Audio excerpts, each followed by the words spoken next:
নমস্কার। আমাদের আজকের প্রেস মিটের মুখ্য উদ্দেশ্য হচ্ছে এই যে ক্যাব বিরোধিতার অজুহাতে 10ই ডিসেম্বর থেকে সারা ত্রিপুরাতে বাঙালি বিদ্বেষী কিছু উগ্রবাদীদের দ্বারা আক্রমণ, বাঙালিদের উপর বাড়িঘর, দোকানপাট, জমির ফসল ইত্যাদি নষ্ট করা হয়, কোটি কোটি টাকার সম্পদ। এবং এই আক্রমণের শিকার হয়ে অনেকে বাস্তুচ্যুত হয়েছিলেন। এর মধ্যে দীর্ঘদিন ধরে আজও আছে, আজকের দিন অবধিও রয়ে গেছে 93টা পরিবার আনন্দবাজারে শিবির ইয়ের মধ্যে থানাতে। তো এই যে ঘটনার সঙ্গে যারা যুক্ত, শাসক দলের শরিকদার আইপিএফটি এই ঘটনার পেছনে জড়িত বা আরও অন্য কেউ কেউ আছে জড়িত, শাসক দল এর দায় কোনোভাবে এড়াতে পারে না। তো এই জায়গায় আমরা দেখলাম দীর্ঘ এই সময় ধরে আজকে যারা এই ঘটনা যারা যুক্ত, আজ পর্যন্ত তাদেরকে কোনো গ্রেপ্তার করে আইনানুগ ব্যবস্থা নেওয়া হয়নি, অথচ চোখের সামনে থানা বাবুদের সামনে ঘটনা ঘটেছে। তো আমরা বারবার এই নিয়ে আন্দোলন সারা ত্রিপুরাতে গত 3 মাস ধরে লাগাতার আন্দোলন করছি। গত লাস্টে যেটা মুভমেন্ট আমাদের হয়েছে, দরজা থেকে কাঞ্চনপুর অব্দি র্যালি এবং তার আগে সম্মেলন স্বেচ্ছাসেবক বাহিনী, এত কিছু আমরা চেষ্টা করে অনেক ডেপুটেশন দিয়েছি। সারা যে আন্দোলন কিন্তু আমাদের জারি আছে। তো আমরা এই চাপে আমাদের যেটা ধারণা, সরকার যেটা কিছু আংশিক ত্রাণ দেবেন বলে ঘোষণা দিয়েছেন, এবং কার্যকরী কতটা হয়, কার্যকরী হলে আমরা বুঝতে পারবো, কিন্তু এটা আংশিক। যদি তা হয়েও যা ঘোষণা হয়েছে এটা আংশিক, কারণ কাঞ্চনপুরের যারা রিয়াং শরণার্থী বাইরের মিজোরাম থেকে এসছে তাদের জন্য যে 600 কোটি টাকা বরাদ্দ হয়েছে, এই বিচারে তাদের জন্য নামমাত্র দেওয়া হয়েছে। তো এই জায়গাতে আমাদের বক্তব্য, তাও শুধু দেওয়া হয়েছে আনন্দবাজারের শরণার্থীদেরকে লক্ষ্য করে, দেওয়া হচ্ছে না, হবে ঘোষণা দিয়েছে। অন্যদেরকে কেন বাদ দেওয়া হলো? আজকে মনুঘাট বাজারে এই যে প্রায় 90টার মতো দোকান ক্ষতিগ্রস্ত, তাদের জন্য সরকার নীরব কেন? বা এই যে গন্ডাছড়ার বিস্তীর্ণ অঞ্চলে জমির ফসল কেটে দেওয়া হয়েছে, বাড়িঘর আগুন দিয়ে জ্বালিয়ে দেওয়া হয়েছে, বা আমবাসার দূরে গঙ্গানগরে বাড়িঘর জ্বালিয়ে দেওয়া হয়েছে, দোকান লুট করা হয়েছে ইত্যাদি বিভিন্ন জায়গাতে হয়েছে।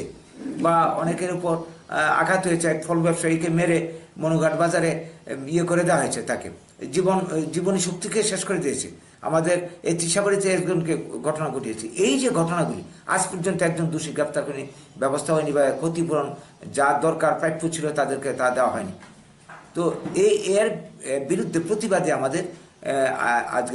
আমাদের মুভমেন্ট চলছে এবং আজকের সাংবাদিক সম্মেলন। তো এই যে ঘোষণা, সরকারি প্যাকেজ, এই ঘোষণা বা যারা বাদ পড়েছে তাদেরকে যদি ক্ষতিপূরণ যা প্রাপ্য দেওয়া না হয়, আমরা কিন্তু আমাদের মুভমেন্ট চালিয়ে যাব। এই ঘোষণা আজকের সাংবাদিক সম্মেলন থেকে আমরা দিয়ে রাখছি। সেই সঙ্গে আমাদের আজকের যে 5 দফা দাবি, সেই 5 দফা দাবির মধ্যে রয়েছে যারা বাদ পড়েছে তাদেরকে যাতে দেওয়া হয়, এবং আংশিক যেটা দেওয়া হয়েছে পূর্ণ ক্ষতিপূরণ যাতে দেওয়া হয়।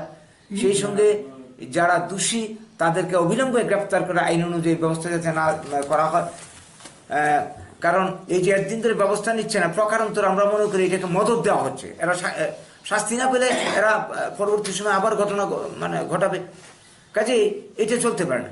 তার সঙ্গে আমরা দাবি রাখছি, অনেকদিন ধরে এই দাবিটা করছি, যে 80 জনের গণহত্যার পর থেকে আজ অব্দি বহু ঘটনা ঘটেছে, এবং বাড়িঘর ছাড়া হয়ে লক্ষ লক্ষ বাঙালি আজকে পথের ভিখারি হয়ে ঘুরছে। তাদের ব্যাপারে যাতে সরকার নজর দেয়।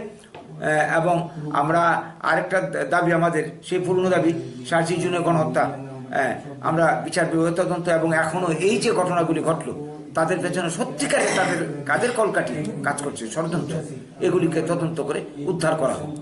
আর নইলে আমাদের মুভমেন্ট কিন্তু চলতে থাকবে। আমরা মুভমেন্ট থামাচ্ছি না। আমরা বার্তাটা আজকে আপনাদের মাধ্যমে আমরা ছড়িয়ে দিতে চাই। সেই সঙ্গে এটা উল্লেখ করবো, আজকে ত্রিপুরার মানুষ বিভ্রান্ত হচ্ছে বিভিন্ন রকমভাবে, বিভিন্ন রাজনৈতিক দলের দ্বারা বিভ্রান্ত হচ্ছে। ইদানিং আরও কিছু কিছু মানুষ বাঙালির স্বার্থ, বাঙালিদের অধিকার রক্ষার নাম দিয়ে কিছু কিছু কথাবার্তা বলছে। পরক্ষণে আমরা দেখতে পাচ্ছি পরিস্থিতি একটু শান্ত হলে যে যার শিবিরে ফিরে যাচ্ছে, কেউ কংগ্রেসের দলে, কেউ সিপিএম দলে, কেউ বিজেপি দলে ফিরে যাচ্ছে। কাজে এইভাবে সমস্যার সমাধান আমরা মনে করি, এই সমস্যার স্থায়ী সমাধান একমাত্র বাঙালিস্তান, এছাড়া এই সমস্যার কোনো সমাধান নেই সংবিধান 3 নং ধারা অনুযায়ী। তো এই লক্ষ্যে আমরা এগিয়ে যাচ্ছি। যতদিন না আমরা আমাদের অন্তিম লক্ষ্যে পৌঁছাচ্ছি, আমাদের মুভমেন্ট চলতেই থাকবে। এই বার্তাটা আপনাদের মাধ্যমে আমরা ছড়িয়ে দিতে চাই। এটি আমাদের আজকের সাংবাদিক সম্মেলনের মুখ্য উদ্দেশ্য। আমার নাম গৌরাঙ্গ রুদ্রপাল, আমি রাজ্য কমিটির সচিব আমরা মানি। আমার ডান পাশে যিনি আছেন পূর্বতন সচিব সদ্য আমাদের হরিগোপাল দেবনাথ, দাদাকে চেনেন আপনারা। বাদিকে আছেন আমাদের কেশব মজুমদার, সাংগঠনিক সচিব। তার বাদিকে যিনি আছেন আমাদের রাজ্য কমিটির সম্মানিত সদস্য দুলাল ঘোষ। আমার ডান দিকে আছেন যিনি অশোক দাস, রাজ্য কমিটির সদস্য। বাদিকে যিনি আছেন তাকেও চেনেন আপনারা ভালো করে, দীর্ঘদিনের সদস্য রামকৃষ্ণ দেবনাথ, অর্থ সচিব।